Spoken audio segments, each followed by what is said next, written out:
출애굽기 24장 3절부터 8절까지 말씀을 봉독하겠습니다. 모세가 와서 여호와의 모든 말씀과 그 모든 율례를 백성에게 고하매 그들이 한 소리로 응답하여 가로되 여호와의 명하신 모든 말씀을 우리가 준행하리이다. 모세가 여호와의 모든 말씀을 기록하고 이른 아침에 일어나 산 아래 단을 쌓고 이스라엘 12지파대로 12기둥을 세우고 이스라엘 자손의 청년들을 보내어 번제와 소로 화목제를 여호와께 드리게 하고 모세가 피를 취하여 반은 여러 양푼에 담고 반은 단에 뿌리고 언약서를 가져 백성에게 낭독하여 들리매 그들이 가로되 여호와의 모든 말씀을 우리가 준행하리이다. 모세가 그 피를 취하여 백성에게 뿌려 가로되 이는 여호와께서 이 모든 말씀에 대하여 너희와 세우신 언약의 피니라. 하나님께서 이스라엘 백성에게 이제 모든 율법을 주시고 이제 이스라엘 백성과 이 허락하신 율법을 근거로 하여 언약을 맺는 장면입니다. 시내산 언약이라고 불리는 장면입니다. 이스라엘을 대표하는 12지파를 대표하는 12기둥을 세우고 하나님의 임재를 상징하는 단을 쌓아서 이제 피를 가져다가 그 12기둥과 이 단에 부어 피의 언약을 세웁니다. 이 언약의 엄중함을 의미하는 의식이죠. 하나님께서 이스라엘 백성에게 허락한 율법들을 근거하여 하나님이 이스라엘에게 약속하신 것과 이스라엘이 하나님 앞에 져야 할 충성의 책임을 이제 약속으로, 쌍방간의 약속으로 결정하는 장면입니다. 이 시내산 언약의 특별한 것은 하나님께서 이제 한 나라와 그 약속을 맺으셨다는 사실입니다. 그 이전에도 노아와 맺은 언약이 있고 아브라함과 맺은 언약이 있습니다. 그러나 그건 다 개인들이고 이제 비로소 이스라엘이라는 한 국가와 하나님께서 하나님 되심과 이스라엘 국가를 자기의 백성으로 인정하는 이 언약을 맺습니다. 그런데 이 언약의 특징은 그 앞에 있었던 언약들과 좀 다릅니다. 우선 이 언약은 인격적인 언약으로 그 특징이 대표됩니다. 하나님과 이스라엘 간의 인격 대 인격으로의 언약으로 율법을 내용으로 삼고 있지만 약속의 내용으로 삼고 있지만 그 율법이 사법적인 조건이 되거나 또는 어떤 도식적인 조건이 되질 않고 율법이 가진 바 내용이 인격 관계로서 사용되고 있습니다. 인격적인 관계로 사용된다는 것은 이 약속이 하나님이 이스라엘 백성에게 하신 약속, 인격과 인격 사이의 약속으로서 기능하고 이스라엘 백성의 책임도 하나님에 대한 신자의 충성으로 이것이 약속이 됩니다. 그건 무슨 말이냐 하면 우리가 앞장들에서 하나님이 허락하신 율례들을 생각할 때 특별히 대표되는 십계명을 통하여 확인했듯이 하나님이 이스라엘 백성과 맺은 이 인격적 약속의 내용이 되는 또는 조건이 되는 율법의 내용들은 하나님의 어떠하심에 대한 것들이었습니다. 하나님이 하시려는 일에 이스라엘이 어떻게 책임을 지느냐 하는 문제에 이스라엘의 순종이 요구되지만 그 순종이 하나님의 어떠하심을 보충하는 성격을 가지지는 않습니다. 그렇지 않습니까? 하나님의 의로우심과 신실하심, 자비하심이 그 율법의 가장 중요한 핵심되는 내용인데 이것은 하나님의 하나님 되심으로써 하나님이 이것을 중단할 수도 없고 부인하실 수도 없는 하나님의 미쁘심입니다. 그것이 율법이라는 형태로 소개되고 또 요청되고 있습니다. 이스라엘은 이 하나님의 하나님 되심을 율법으로서 말하자면 실천하여 하나님의 하나님 되심이 당연히 드러나야 할 하나님의 통치에 저들 자신이 그 수혜자요 증거자로서 요청받고 있습니다. 그러나 그들이 이 하나님의 하나님 되시는 일에 순종한다고 해서 하나님의 하나님 되시님이 성립하고, 그들이 불순종한다고 해서 하나님이 하나님 되심을 방해받는 것은 아닙니다. 그러니까 이 언약의 특징은 그 언약의 내용이 이미 이스라엘 백성에게 요구하는 책임과 그 순종의 조건이 되고 도움을 요청하는 것이 아니라 그 하나님 되심의 이미 발현이며 은혜를 베푸시는 일로서 이 언약의 특징을 이루고 있습니다. 이것은 우리에게 매우 놀랍습니다. 그러니까 이스라엘이 가져야 하는 율법에 대한 순종도 법에 관한 순종이 아니고 법의 내용이나 형식보다도 우선해서 그 법을 요구하시는 하나님에 대한 인격적인 반응이어야만 됩니다. 그것이 시내산 언약의 아주 특별한 기억해야 할 특징들입니다. 이런 문제는 우리 신약 시대를 사는 성도들에게 있어서 그 신앙에 있어서 은혜와 책임 문제를 이해할 때 아주 좋은 역사적 사건으로서 우리에게 이해를 줍니다. 기독교 신앙을 대표하는 단어들을 세 가지만 제가 언급을 해보겠습니다. 사랑, 믿음, 은혜라는 단어를 우리가 대표적인 기독교 신앙을 설명하는 단어로 떠올릴 수 있는데, 이 세 가지가 다 인격적입니다. 그렇죠? 인격적이라는 건 뭐냐면, 인격이라는 것은 꼭 기계적이거나 산술적이지만은 않다는 뜻입니다. 사랑이라는 게 그렇죠. 사랑은 참 기이해서 당사자에게는 천하와도 바꿀 수 없는 상대방인데 옆 사람이 볼 때 꼭 설득력이 있는 것은 아닙니다. 옆에서 볼 때는 왜 저 두 사람이 부부가 됐는지 이해가 안 가는 일이 우리 주변에 비일비재합니다. 거기에는 하나님의 크신 은총으로 인한 눈꺼풀을 씌우시는 역사가 있는 줄로 압니다. 근데 내가 좋다는데 누가 뭐라 그러겠습니까? 그 세상에 자기가 좋다는 걸 옆에서 왜 그러냐고 묻는 것 같이 미련하고 말이 안 되는 답은 없지 않습니까?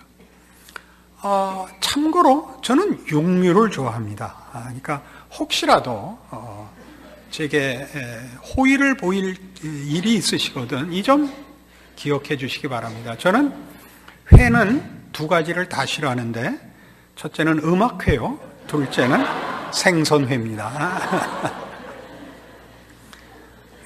이것 때문에 속상해 하실 필요 없습니다.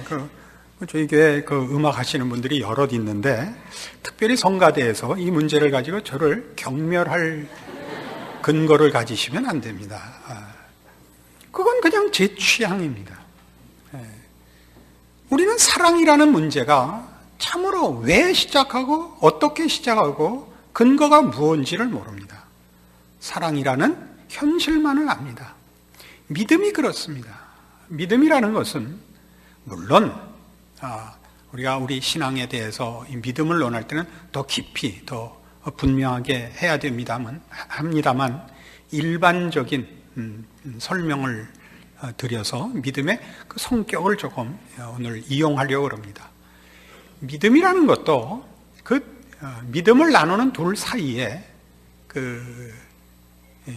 인격적인 관계에서의 신뢰라는 것이 꼭 그게 어떤 객관성을 가지지 않습니다. 여러분, 가장 친한 친구, 믿을 수 있는 친구가 누구냐 보시면 대부분은 고등학교 때 친구거나 동네 친구가 많습니다. 그 이유는 그들이 남보다 더 나서가 아니라 여러 면에서 인격적으로나 뭐 유용성에 있어서 나서가 아니라 오래 사귀어서 그렇습니다. 오래 사귀어서 서로를 이해하기 때문에 친구가 되고 신뢰를 주고받는 관계로 오게 되는 것입니다. 그 신뢰가 이어지는 관계는 가장 중요한 요소로 그 믿을만하다는 조건이 있어야 되지만 믿을만하지 못하다는 조건도 한몫합니다. 그렇지 않습니까? 미운정이 들어야 된다는 거 아시죠? 고등학교 친구들이 왜 오랫동안 그 친구로 남느냐 하면 그때는 싸우고 서로 안 볼 수가 없기 때문에 그랬죠. 같은 반에 있는데 계속 그 적대감을 가질 수는 없으니까 싸우고 화해하고 싸우고 화해하다가 그만 나중에 넘어가게 되는 겁니다. 나도 오죽하면 개고기겠어. 개고기라는 말을 저는 상당히 맛있는 육류를 표현하는 것으로 이해하고 있습니다. 그러나 시중에서는 그게 상종 못할 사람이다 할 때 개고기라 그러죠. 앞에 아마 미친 자가 생략 듣겠죠. 믿음이 그렇습니다. 믿음이랑 이렇게 딱 부러지게 수학적으로 증명하고 정리하고 할 수 있는 것이 아닙니다. 은혜는 더하죠. 은혜란 자격이 없는 자에게 베풀어지는 호의와 복입니다. 이런 모든 것들은 말하자면 인격 사이에서 일어나는 일로서 신의 산 언약이 우리에게 보여주는 것은 하나님이 우리에게 요구하시는 신앙적인 순종이라는 것이 그것을 조건으로 하여 하나님 되심을 계속하시거나 중단하시겠다는 뜻으로는 요구되지 않습니다. 하나님은 영원하시며 진실하시며 자신을 부인할 수 없습니다. 순종을 하는 것은 하나님을 보충하고 우리가 불순종하여 하나님을 회방하는 것이 아니라 순종하는 것이 하나님의 하나님 되심을 수용하여 누리는 복이고 불순종하면 하나님의 하나님 되심을 혼자 외면해서 혼자 손해보는 짓이고 정도가 될 것입니다. 그러나 이렇게 얘기하는 것으로 여러분이 하나님의 은혜와 하나님의 진실하심을 빙자하여 여러분의 책임을 약화시켜서는 안 됩니다. 그것은 지금 얘기한 대로 손해이며 이제 조금 있다가 확인해 보겠습니다만 우리를 통하여 일하시려는 하나님의 일하시는 손길로서의 책임을 외면하는 것이기 때문에 조금 더 귀한 의미의 책임이 있습니다. 그래서 이 일들은 이 신의 산 언약에서 설명되고 있는 이 하나님의 하나님 되심이 우리에게 요구하는 충성과 순종의 내용으로 이미 들어있어서 이 언약은 사실 하나님 홀로 하신 언약이며 이루실 언약이며 우리는 그 요구받는 순종과 책임이라는 것이 복으로서 허락되어 있어서 쌍방간의 약속으로 되어 있지만 둘 사이의 그 관계가 굉장히 긴밀하게 신비롭게 연결되어 있다는 것을 거듭 성경이 증언하고 있습니다. 이 신의 산 언약의 보다 본질적인 중요성은 이제 이것입니다. 출애굽기 19장에 가시면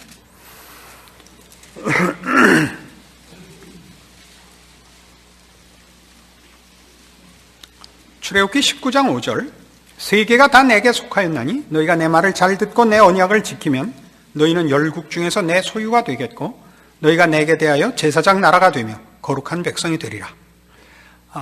이 무슨 말씀이냐 하면 하나님이 이스라엘 백성에게 하나님이 되고 이스라엘 백성이 그의 백성이 된다 하는 것인데 조건절로 너희가 내 말을 잘 듣고 내 언약을 지키면 이라고 되어 있습니다. 아까도 살펴본 바와 같이 이런 조건들은 그것이 있어야만 무엇이 성립하는 이런 조건으로서보다 하나님의 목적하심과 뜻하심의 그 진정성, 의지에 더 초점이 있습니다. 그럼에도 불구하고 이 5절과 6절에 있는 말씀은 이것이 조건절입니다. 이것이 왜 조건절로 등장하느냐 하면 이게 지금 출애굽기 19장이니까 출애굽기가 이 앞에 18장이나 있지 않았습니까? 그렇죠? 거기에 무슨 사건이 있었습니까? 하나님이 이스라엘을 애굽에서 구원해 내사 지금 시내산까지 인도하여 내신 사건이 앞에 있습니다.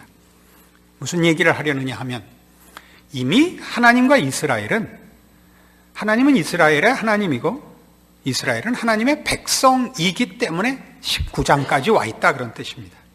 그러니까 시내산 언약은 하나님과 이스라엘 사이에 관계를 확립하는 예식으로서 주어지지 않습니다.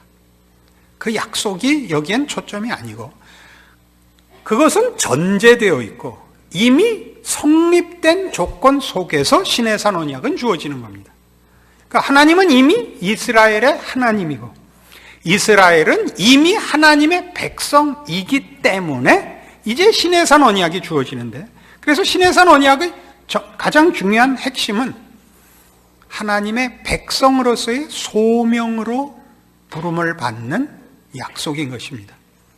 그 전의 약속들이 하나님과의 관계의 확립으로의 부름이라면 시내산 언약은 그 백성 되어 무엇을 해야 되느냐, 백성 노릇을 어떻게 해야 되느냐 하는 소명으로 부름을 받습니다. 그래서 지금 이 19장 5절이 이런 뜻이죠. 세계가 다 내게 속하였으므로 너희는 내게 제사장 나라가 되라 이겁니다. 그러니까 저들은 하나님의 백성이 되어 그 신분과 운명이 하나님의 자녀라는 신분과 운명을 가진 것 때문에 그의 삶이, 존재가 제사장 노릇이어야만 한다 그런 뜻입니다. 이런 측면에서 우리의 신앙은 훨씬 더 폭넓게 이해되어야 합니다. 한국교회가 이 문제에 대하여는 충분한 이해가 부족한 것으로 보여집니다. 우리의 소명은 하나님이 우리에 대하여 한 건 다 해서 이제 주를 위하여 남은 생애를 살겠다라는 헌신으로 고백되고 있는 것은 너무나 잘한 답입니다. 이것이 한국교회는 넘쳐나고 있어서 이 헌신은 전도, 구제, 봉사로 이렇게 아주 모든 한국교회가 열심히 수행하고 있습니다. 그러나 우리가 시내산 언약을 보면 하나님이 허락하신 율법들, 네 이웃의 것을 탐내지 마라, 살인하지 마라 라는 그 요구들로 대표된, 그래서 예수님이 나중에 그 요점을 요약하기를 첫째는 네 마음을 다하고 뜻을 다하고 성품을 다하여 주 너의 하나님을 사랑하라, 둘째는 이와 같으니 네 이웃을 네 몸같이 사랑하라 로 묶으신 것 같이 이것은 이제 하나님의 백성된 자의 그 받는 통치와 그 내용에 있어서의 전혀 다름의 발현이어야 됩니다. 우리의 다름은 하나님 없는 자들이 세상 속에서 세상에 썩어질 것으로 그 내용과 원리를 또는 방법을 가지는 것과 달리 생명과 진리로 부름을 받은, 그래서 의와 거룩으로 부름을 받은 자들의 다름과의 구별로서 이 세상 앞에 우리의 존재와 삶이 하나님 앞에 쓰여져야만 되는 책임이 있습니다. 이것은 특별한 일로서이기보다 본질적으로 하나님의 백성으로 거듭난 자가 가지는 그 생명과 진리와 의와 거룩에 관한 존재론적, 내용적 차이가 만들어내는 구별입니다. 그것을 성경은 우리 신자들을 가르쳐 빛과 소금이라 그러는 것입니다. 그러니까 우리는 하나님을 모르는 불신자들과 동일한 삶의 정황 속에서 그 삶을 해석하고 그 삶에 대하여 반응하는 그 기준과 원리와 내용에 있어서 하나님으로부터 받은 이 생명, 진리, 의, 거룩이라는 내용, 방향, 기준을 가진 자로서 극명하게 구별이 됩니다.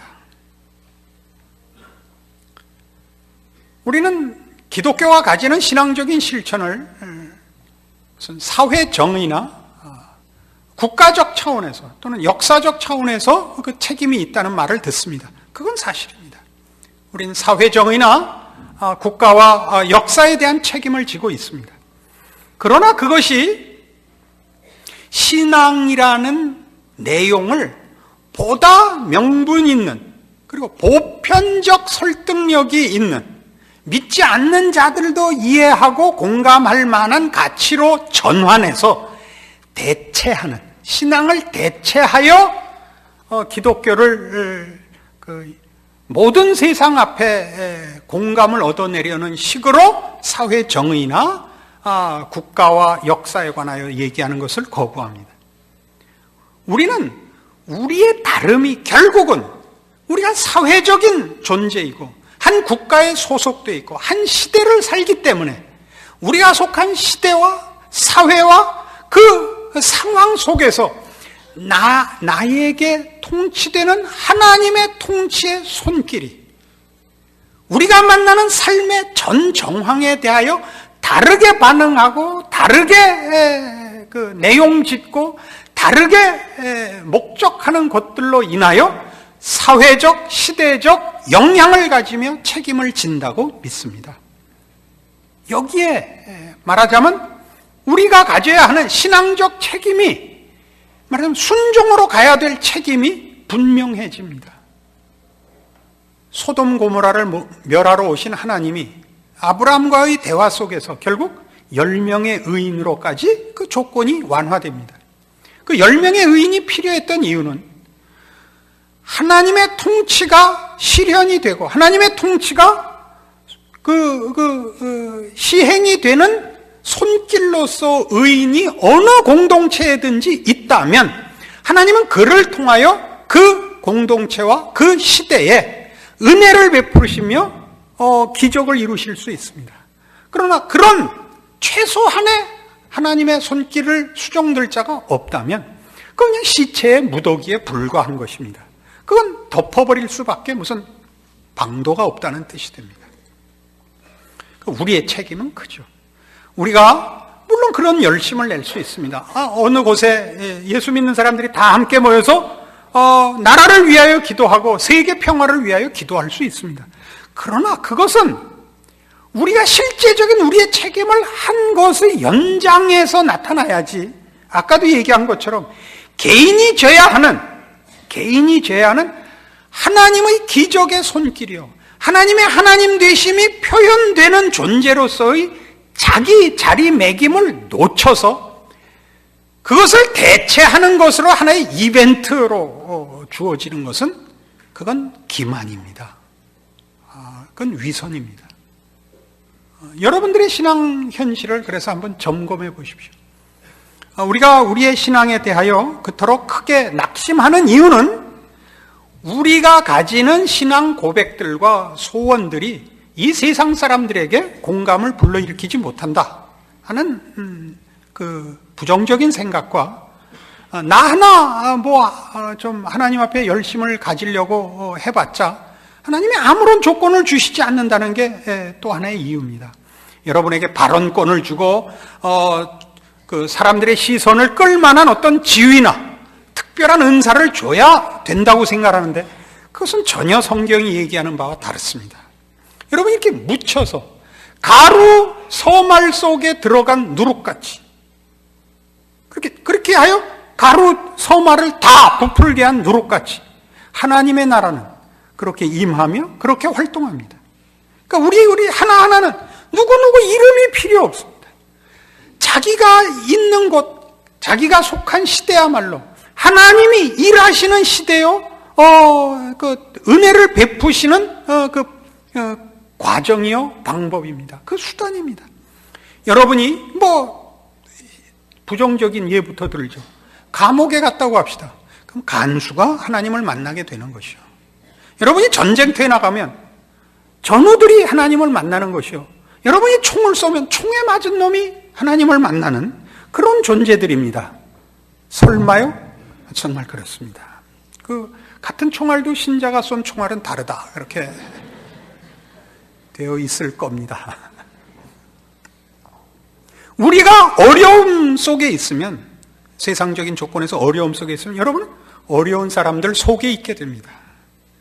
거기에 하나님이 여러분 때문에 찾아갑니다. 예수 믿어서 다 잘 살고 다 좋은 동네 살고 저쪽에는 아무도 안 가면 어떡할 겁니까? 하나님은 그렇게는 안 하십니다. 그 모두를 잘 살게 하는 것이 신앙적인 목표는 아닙니다. 우리를 부르시고 우리 하나님이 되신 하나님이 우리에게 주신 복들은 세상의 것과는 무관하다. 우리가 누리는 승리와 감사는 하나님 안에서만 발견된다. 그걸 여러분들이 증명해 내셔야 됩니다. 그렇게 우리는 존재합니다. 잘 사는 사람 속에도 누군가 들어가야 됩니다. 왜냐하면 잘 산다고 행복하지 않고 잘 산다고 만족하지 않습니다. 거기도 누군가 들어가서 신앙 외에는 만족할 만한 것이 없다를 가르쳐야 됩니다. 그쪽으로 더 지원자가 많은 줄 알고 있습니다만은 그건 하나님이 정하시는 것입니다. 우리가 어느 곳에 있든지 우리가 왕 같은 제사장이라 하고 신약 성경에 우리를 그렇게 이름 부르고 있습니다. 여러분의 삶과 존재의 귀한 것을 기억하여 여러분을 통하여 하나님이 하나님 되심을 펼치려 하시며 그 하나님을 아버지라 부르며 그의 자녀로서 부름받은 존재와 삶과 그 순종하는 신앙에 복된 것들로 여러분이 먼저 만족하시고 감사하는 일이야말로 여러분이 하실 신자로서의 책임의 전부다 하는 걸 놓치지 마십시오. 여러분들이 만족한 감사한 인생을 살 것을 제가 약속드릴 수 있습니다.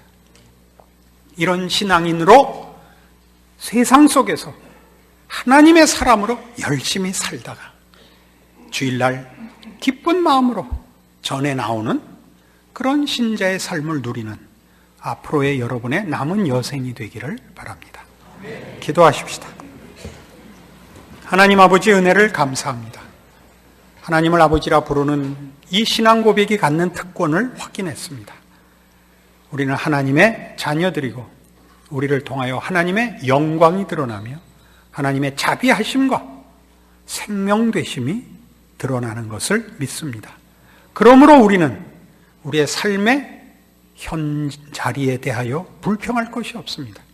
어디에 있든지 어떤 조건과 환경이든지 감사함으로 하나님의 자녀로 살아 거기 저희와 함께 임하시는 하나님의 특별하신 임재의 축복들이 결실하는 존재로 산다는 사실 기억하여 인내를, 순종을, 그리고 영광을 하나님께 드리는 우리의 복된 신자의 삶이 될 수 있도록 오늘의 말씀으로 묻고 주시옵소서. 예수님 이름으로 기도합니다.